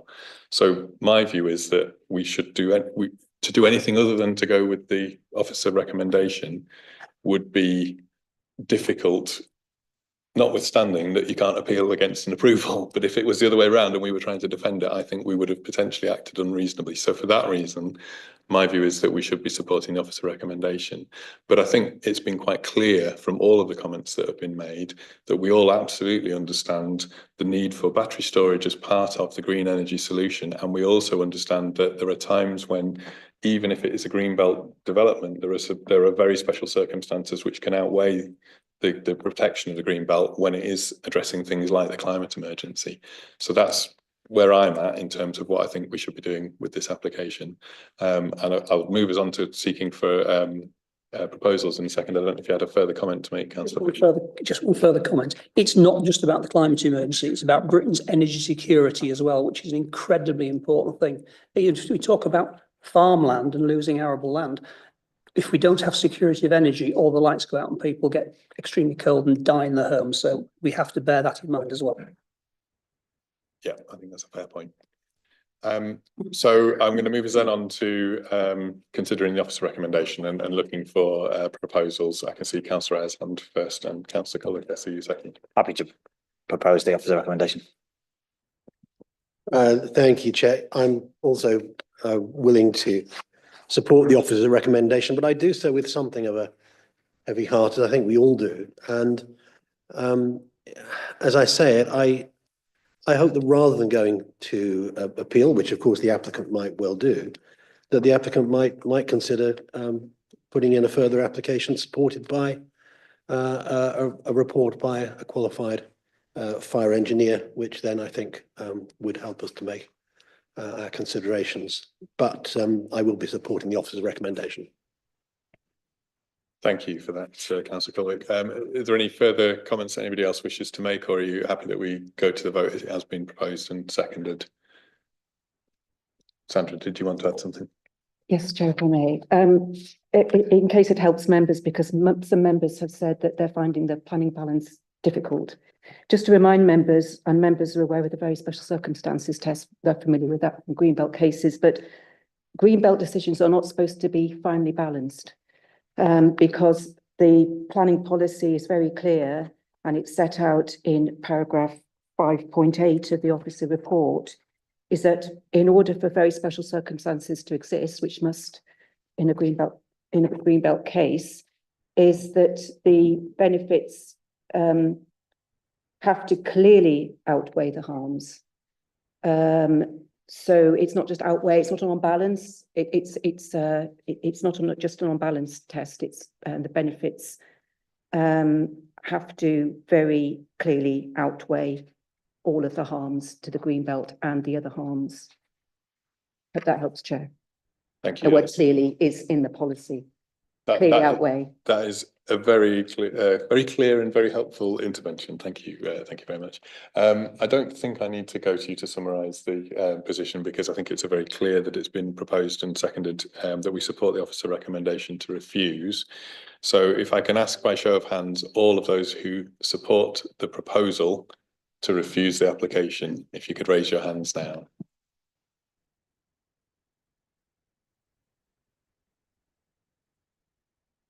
Okay, and all those who oppose the proposal to refuse the application?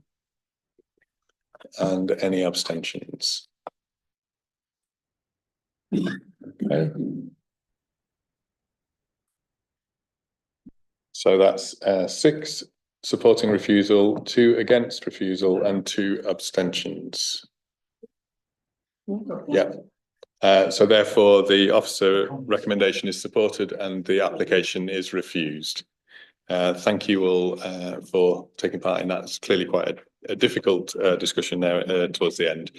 My proposal now is that we take a short adjournment. It's approaching 5 to 6. So I suggest that we come back and start again at 6 on the dot if we can. We've got another fairly hefty item to get through.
Welcome back, everybody, to today's meeting of Planning Committee A. We're now moving on to agenda item 5B, which is the OS field lying to the south of and adjacent to number 1 Tadcaster Road, Copmanthorpe, York. This is a major reserved matters application.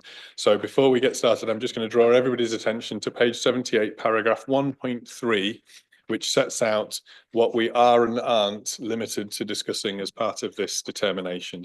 And if I can invite Becky just to then talk us through the plans, please. Sorry, and just as a point of clarification, you're also considering the variation of the legal agreement as part of this. That is with regard to the affordable housing tenure mix and the reallocation of highways, Simbok contribution to provide bus stops. So they're both being considered together as part of this, but it'll all form part of the end recommendation. Okay. This is your site location plan here. Site in red, you can see here. Existing properties at Copmanthorpe here, railway line here. Oh, it's even better. There's your aerial photograph. Again, site in here. Go. And this is the proposed site layout, which again leaves this large area of open space to the northeast of the site. And the properties here, along with a landscape buffer next to the existing properties there. And this is a proposed landscaping overview. Again, you can see the different areas that are proposed and all the individual properties that are proposed as part of it, I think. Oh, okay. You've got a landscaping phasing plan. These are all in your packs. And these are specific details of the open space, play equipment areas, the proposed bus stops, and that's it. I'm just going to go back to your site plan, that site plan, for any questions. Okay, any questions on the detail of the plan? Councillor Clark. Thanks, Joe. Just so that I'm clear, could you point out Yorkfield Lane, please? Because there is quite a lot of reference to that in the application or in the report, I should say.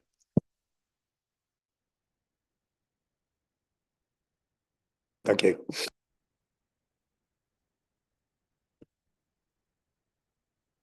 Any further points of clarification? Councillor Burton. Sorry, I probably just missed it then, but can you just remind me where the self-build plots are? The self-build plots. It's those ones, yeah. There's 7 just down there. Yeah, thanks. Well, that was the case.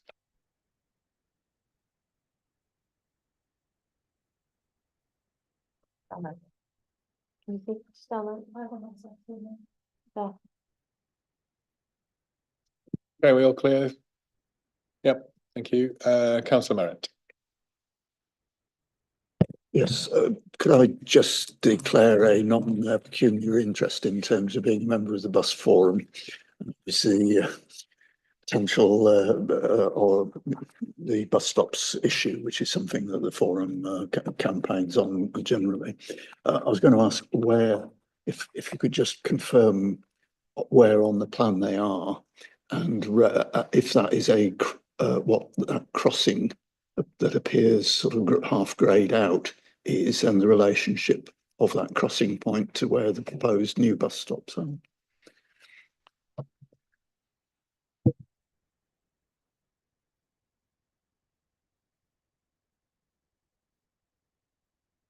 Look at where Knackley, the crossing's there. Bus stop one's that side. Bus stop 2 around there. Okay. What's the form of the crossing? Is it a protected crossing? Zebra?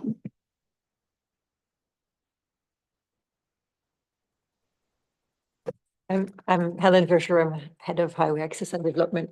Just an uncontrolled with tactiles, but there's no priority to pedestrians. Pedestrians have to wait for vehicles to stop or pass. Okay. And what is the traffic speed on this part of the? It will be 30. It is 30 at the moment, and it will be 30. Right. Okay. Thank you. Okay, I can't see further hands for questions at this stage, so if I could invite Natalie to give us any update on the report, please. Or Becky, do you want to? It's me doing the update on this one. So just in terms of a clarification point on the point raised by Waste Services as part of the, it's on the, I don't know, in the report. Basically, we asked for clarification about whether or not the Waste Services would collect from unadopted roads. And the statement is, the statement from Waste Services recognises in future that collections will not happen from unadopted roads such as farm tracks. However, for new residential estates such as the one in this application, waste collections will take place where the CYC waste and recycling crews can safely access the site and there is a road surface, temporary or completed, by which it can safely support all waste collections. So just for clarity, I will come to you as well, Councillor Ed, just for complete clarity then, because it was me that asked for that clarification. I wanted to avoid us getting into being stuck around the comments that we'd had at a previous application and that are repeated here, that waste will only collect from adopted highways. Yeah. We understand that comment to mean that they will collect from adoptable, so highways that are built to adoptable standards with the expectation that they will be adopted in future, Waste Services will be able to collect from those. Yeah, that's the case. But I think what Waste Services are trying to reiterate is that in the future, that they won't necessarily happen from some certain unadopted roads. That's what they're trying to achieve through that advice. Councillor Ed. That was very, very helpful clarification. And then where does that leave paragraph 5.21? Does that then become redundant? Or No, is there still the the other intention point, that some of them will be 30 metres from?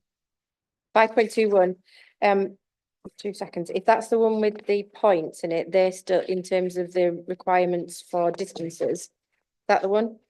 Yeah, well, it says that because waste won't go there, some people might have to walk more than 30 metres to take their bin. But if waste are going there, then that's what. Oh, we need to go, not this bit, is it? I think because of the questions that I'd asked, I think I can probably answer the question that you're asking, but I see that Helen's come to the table as well, and perhaps maybe I should defer to highways to answer the question rather than paraphrasing. So there's some parts of the development where it's a private drive. Waste Services would not drive on the private drives. So obviously people would have to bring their bins to the collection points that are at the boundary of the adopted highway or future adopted highway. So I think that's what it refers to, that some people would have to bring their bins to the collection point because the waste trucks wouldn't go down those private drives, which we historically, I think we maybe did, but obviously it's a liability issue, so we wouldn't anymore. Councillor Burton. Sorry, just supplementary before you go. Sorry, but we obviously the previous thing used to be this 30 metres. Well, actually, it's kind of 25 to the collection point and 25 for the bin officers to walk to there, so it ends up being 50. But are we saying that we're comfortable with those distances from the private driveway to the adopted road? Essentially, that's the question. That's not something I can answer, but I don't know if Waste have answered that, Natalie. Oh, right, but Waste have, yeah, sorry. Yeah, the majority of bin collection points are within 30 metres. We have acknowledged a couple are a little bit more than 30 metres, for example, plot 22. But we don't think that's a refusal of reserve matters. It's just more of a slight inconvenience for that one resident. Okay, thanks. Okay, I'm going to move us then on to the public participation, and we just got one registered speaker this evening, which is Vicky Sykes, who's the agent speaking for the applicant. We also then have Ian Thompson from Miller Homes. Apologies, I'm reading that slightly incorrectly. You're sharing your 3 minutes between you. And then Andrew Naylor is also available to answer questions. So if you'd like to come to the table, I won't do you 90 seconds each. I'll just give you a heads up when one of you is going over the 3 minute line, if that's all right. That's probably simpler to do. So if you just make sure your microphone's live, and then if you want to start in your own time. Thank you. Good afternoon, Chair, members. As outlined within your officer's report, we have worked closely with the consultees to develop a scheme that is of a high design quality, in line with the requirements of local policy and which adheres to the parameters established in the outline planning stage. The development provides a wide range of accommodation, which is aligned with local housing need. The scheme achieves a range of 1 to 5 bedroom dwellings, whilst being focused predominantly on 2 and 3 bedroom. The scheme also looks to address the needs of older persons with 68 M42 and 8 M43 compliant homes, of which 4 are to be bungalows. The scheme is fully compliant in respect of affordable housing provision with the 42 homes and is strongly supported from an affordable housing perspective on mix, providing a significant positive contribution. A key component of this development was the landscape setting and the desire to create high-quality pedestrian and cycle movements that are safe, secure and attractive. Routes are provided throughout the site via dedicated segregated paths or adjacent to adopted highways, the key one being the segregated link connecting the cycle path on Tadcaster Road with Yorkfield Lane. The areas of open space and new landscaping shown follow the principles of the illustrative master plan agreed at the outline stage, providing opportunities for walking, resting, a designated dog walking area, picnic areas and informal play. The NEEP has been designed to offer play opportunities for a variety of ages, and a trim trail has also been incorporated as a means of addressing the needs for teenagers. The open space around the perimeter of the site allows recreational footways of over 1.2 kilometres. This, in addition to the Section 106 contributions, will ensure that recreational pressure upon the nearby SSSI, particularly for daily exercise and dog walking, is not increased as a result of this development. Within the last year, the application team has sought to work closely with all parties who have an interest in this scheme. The site is a gateway development to the village, requiring a high level of focus on design, hopefully evident in the plans presented to you. During the process, we have met with residents and ward members. We've incorporated amendments to the scheme where they could be applied and have given assurances that we are committed to working with the existing community to deliver a site which can positively contribute to the area. The outline consent included financial contributions of roughly £2.3 million. In addition to allowances for education, infrastructure and healthcare, there are further commitments made to this site which are not a standard requirement.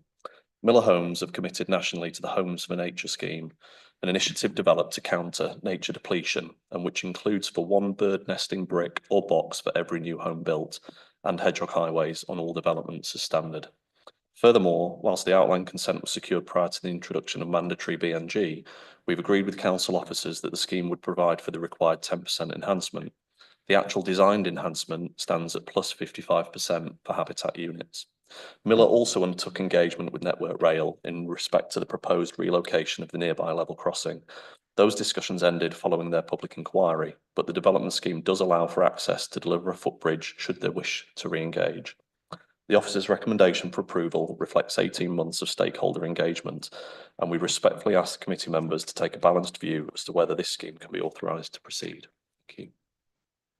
Thank you very much, and you judged that between you very well indeed, so congratulations on that. If members have any questions, Councillor Fisher. Thank you very much indeed, Chair. Thank you for that. You have saved me the question of asking about will you be any swift bricks or bird bricks in it, which is one of my usual questions on housing developments. But the one thing I do want to talk about is page 116, the play area and leisure area for toddlers and young children. How will the ongoing maintenance of the play equipment be funded? Is it going to be funded out of a levy on residents? Will it be funded by a trust or? Yeah, a residents funded management company would cover all sort of onward maintenance of green spaces and the play equipment. Thank you, because I just wondered, because in many areas play equipment is looked after by parish councils, which sometimes they're not willing to take it on. So that's dealt with. Thank you. Okay. Councillor Fenton. Thank you, Chair. I was just wanting to understand the obviously the site will deliver a good number of affordable homes, which is obviously welcome. The decision to allocate some for what's known as intermediate rent rather than discount sale. I just wondered what had led to that decision in terms of moving away from discount sale towards intermediate rent. Okay. There were a couple of factors. I think the first one was the conversations we've had with our preferred registered provider, who are Joseph Rowntree Housing Trust, and they were mindful that with the set sort of fixed transfer prices for the discount open market value, it effectively acts as a kind of cost to them because it's fixed and there's no scope for them to vary the sort of rental yields or what they can pass it on as.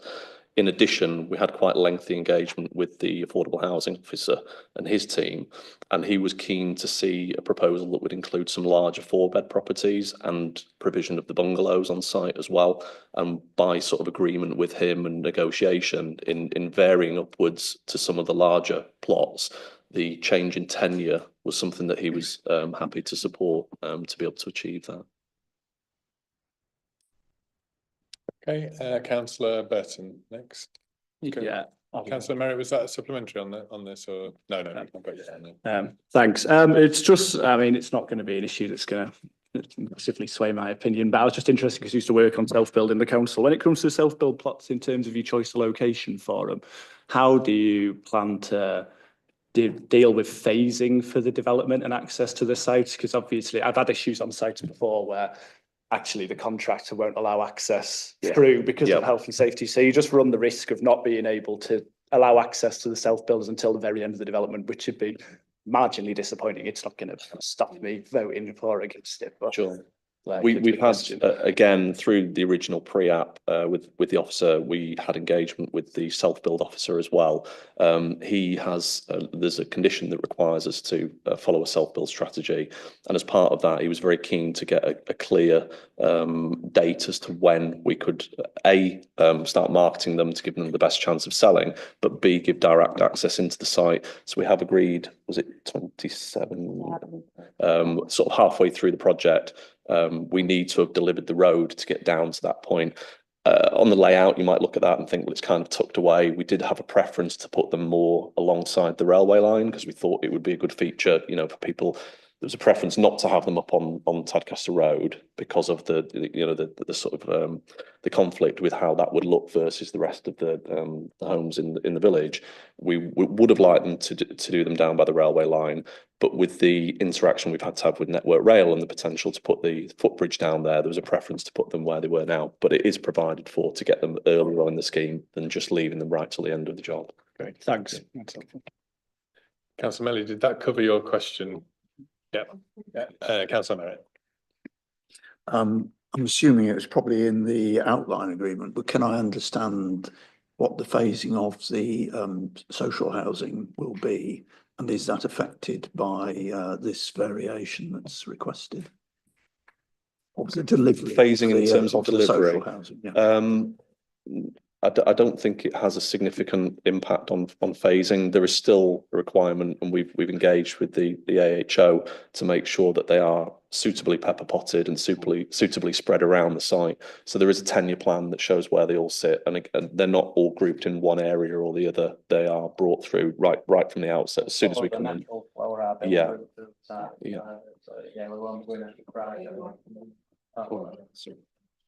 Yeah, sorry, they'll follow the natural flow of build route through the site. So whatever the natural build route is, it'll pick up the private and it'll pick up the affordable as it goes through the scheme. It won't target specifically private and then go after the affordable late or the other way around. Sorry, the 106 does identify that they will be delivered prior to 85% of the open market occupations. Sandra's just confirming to me that it's contained, all of that's contained within the 106 agreement on the outline application. Yeah. That's what I suspected, but I just wanted to be sure. Thank you. Any further questions? Councillor Colwick. Thanks, Chair. It's a tiny detail, but I'm going to just raise the question. 558, with reference to the play space and the play equipment, there's a line here, facilities are considered to merge with the wider landscape through design and planting. Looking at the design, it looks very creative, but I would just wonder whether the wording here implies that you would be using natural materials or recyclable materials. I'm thinking, you know, wood rather than plastic and metal. Is that what you're implying here? And if you're not, would you consider that? So I believe there is a full detail in terms of the open space and the materials. In terms of engaging within the landscape, we have looked to provide mounds in between so that you can separate the different age groups. That was one of the key things that we wanted to do because we are aware that different age groups, teenage girls, for example, don't necessarily want to be with the toddlers that are playing. So we have been very mindful of how we've designed the play space for that with the natural mounding. In terms of the equipment, that is something that we have submitted in terms of detailing, and that has been done in line with the landscape officer in terms of the type of equipment. I'm not sure whether it is all timber. I think there are some. If that's not already approved, it's something It's something to look at. we can certainly look at. We're doing a scheme similarly in Kirklees where we've had a similar question from one of the officers, and there are products that look less, you know, obviously there's certain products that you need to sort of withstand the activity that they have, but you can look at products that are a hybrid of sort of steel and timber and that kind of thing. So we could look at that. Okay, I'm not seeing further hands. I will just, because you've said two things which I'd sort of noted as questions, and it's great to hear people proactively talking about play space that's suitable for teenagers, in particular play space that's suitable for teenage girls. I think they're two groups that are often overlooked in schemes like this, so that's really positive to hear you saying that. If you're not already aware of the Make Space for Girls project, which has been running in York, they've produced some excellent stuff, and looking at some of their reports will hopefully, well, possibly already has informed, but potentially could further inform the way that this area is developed. But yeah, I'd noted it down to say, and you beat me to it, so that's great. Thank you. As I say, I can't see further questions for you, so if you'd like to take your seats back in the public gallery, and then we will continue on. So we're now into questions from members to officers on any aspects of the report or anything that's been brought up in the public participation there. And I saw Councillor Fenton first, and then I've seen Councillor Rowley as well. Thank you, Chair. On page 78, there's the wording of the additional wording proposed on the bus stop contribution. Would it be considered unreasonable to amend the wording to include provision of seating in the bus stops? Because it has lots of other good things, but nothing to sit on. So if I can suggest that as a hopefully not an uncontroversial addition. We can, but it's likely to be standard bus shelters, and they will have seats, because our standard shelters do have seats where there's space. So obviously you could amend the wording, but I think we would look at seating anyway. I think there's possibly no harm in amending if everybody's happy, and I'm seeing lots of nods. So if we can just make that minor amendment, I think that's perfectly reasonable. And Councillor Rowley. Thank you, Chair. My kind of question really is similarly linked to the bus stop, and it comes back to what was said earlier about speed limits along that particular stretch of road. So at the moment it is 40 as a speed limit from underneath the A64 to where the crossing is before you come to the pathway, which is where the village signage is. The proposal for the bus stop is to the right of that, which would currently be in 40 mile an hour. So could consideration be given to extending that 30 mile an hour, certainly beyond where the proposed bus stop is, and probably a little bit further down that particular stretch of highway? Helen, do you want to? By all means, that's for the highway authority to consider. Obviously, we have to take into account the character of the road and whether drivers would adhere to the new speed limits. So, but yes, we could move the exact location of the signage. Thank you, Chair. In terms of how we would deal with that in terms of this application and the planning though, because that hasn't been recommended to do, and I just would want some advice as to whether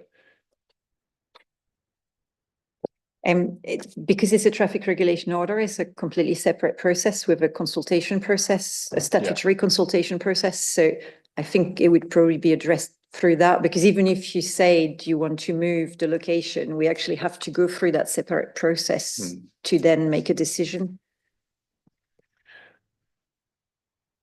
So in terms of triggering that process, because ordinarily it might be, for example, petitioners or perhaps the new residents of the site, you know, putting together something to request it. And I suppose the question from Councillor Rowley is about preempting some of that in terms of that.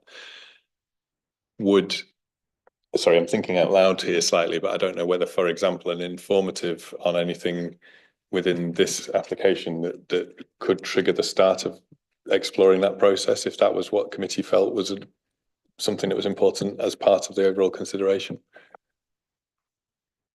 I appreciate it's a separate thing. It's just understanding how to trigger that in terms of if that's something that the committee feels is relevant. Theoretically, that should have been done on the outline. Right.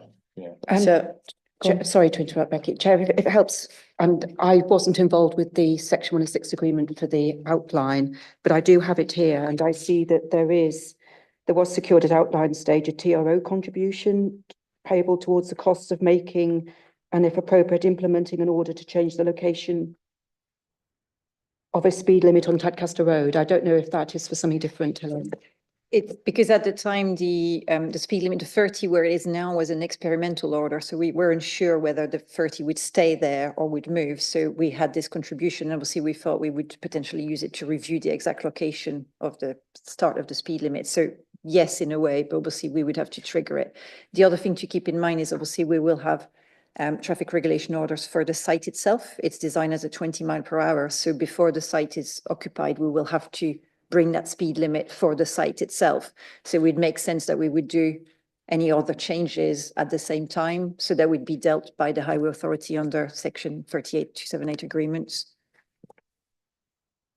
Councillor Brodie, are you satisfied that that covers enough of your point? Yeah, thank you. Okay, further questions, or are we happy? Councillor Clark? Thanks, Chair. It's just a quick question really about the housing mix, because page 82, 3.7, it says the proportion of 4 beds remains high. There have been some amendments. So if it's high, but it's later said it is aligned with the housing needs assessment, I'm just wondering whether you could say a bit more about that and that process, please. So on page 82, 3.7, it says proportion of 4 beds remains high, and then later it says page 94, 5.26 to 5.29, something about the mix being aligned with local housing needs assessment. Just a bit more about that, if possible, please. The comment that you've talked about on page 81, 82 is for from our forward plan team.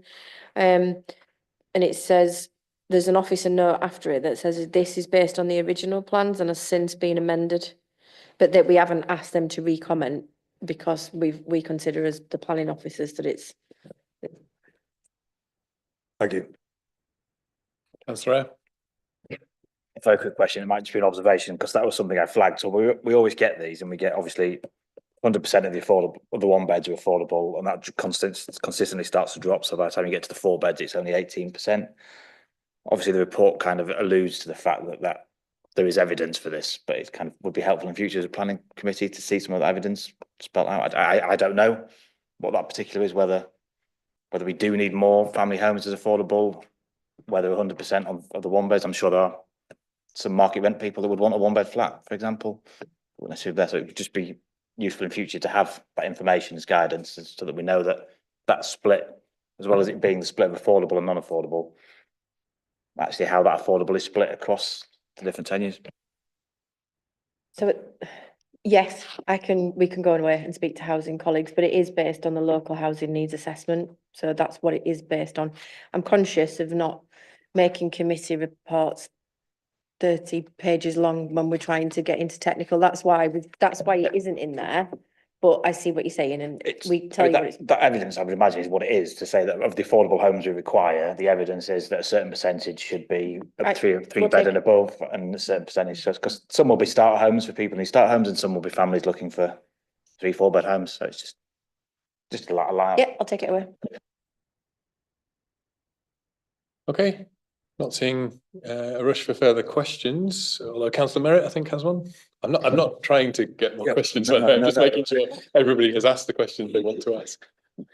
Paragraph 3.16 on page 83.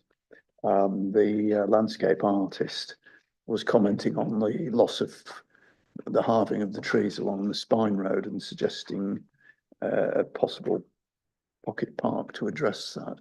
What has happened as a result of those comments? if anything? Yeah, so the landscape officer did raise concerns with regard to the eastern spine route, basically just not having enough trees and missing a pocket park. We took this away and as officer opinion on planning balance, we consider the tree provision acceptable. So we've taken into account the significant tree provision on the open space, the fact that there is a housing density requirement, and if we did ask for more trees in a pocket park, we would then maybe lose some houses.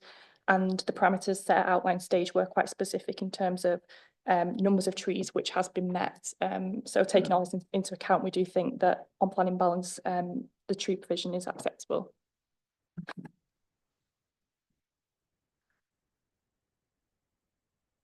Okay, so I think we can move now into debate. And again, just reminding everybody that there's no need to repeat lots of points that have been made. You can just agree with them, but I'm very much welcoming people's differing views on what they see as the merits or otherwise of this application at this stage.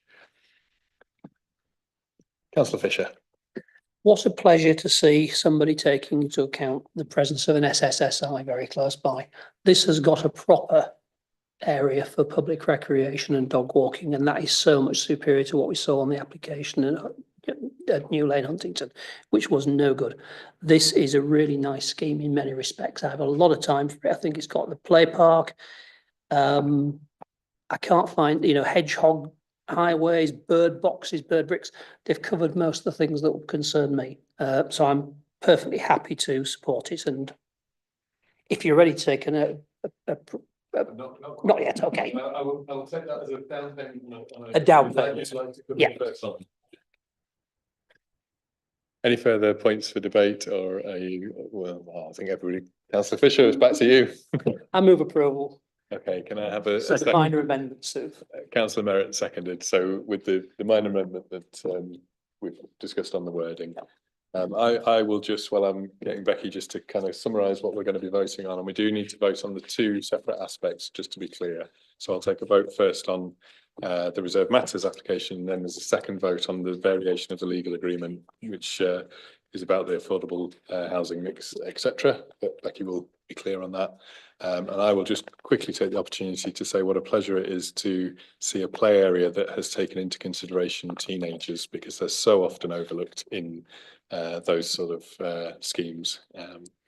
Hopefully that gives you enough time to prepare for what you're going to say that we're going to be voting on. So page 103, the recommendation is to approve with conditions subject to the variation of the 106 that you'll vote for separately. I'll go into that once you vote on that one, but it's approved subject to the conditions in the following pages. Okay. Councillor Merritt, sorry. And the amended wording on the bus. That comes on the next one. Sorry. Yeah. Okay, so we're all clear. We're voting on the reserve matters application. It's been proposed and seconded to support the officer recommendation for approval. So if I can see by hands, all those in favour of that proposal. And that is unanimous, so no need to go through the other aspects. And then Becky, again, if you're ready to just outline the second part of the vote that we need to take.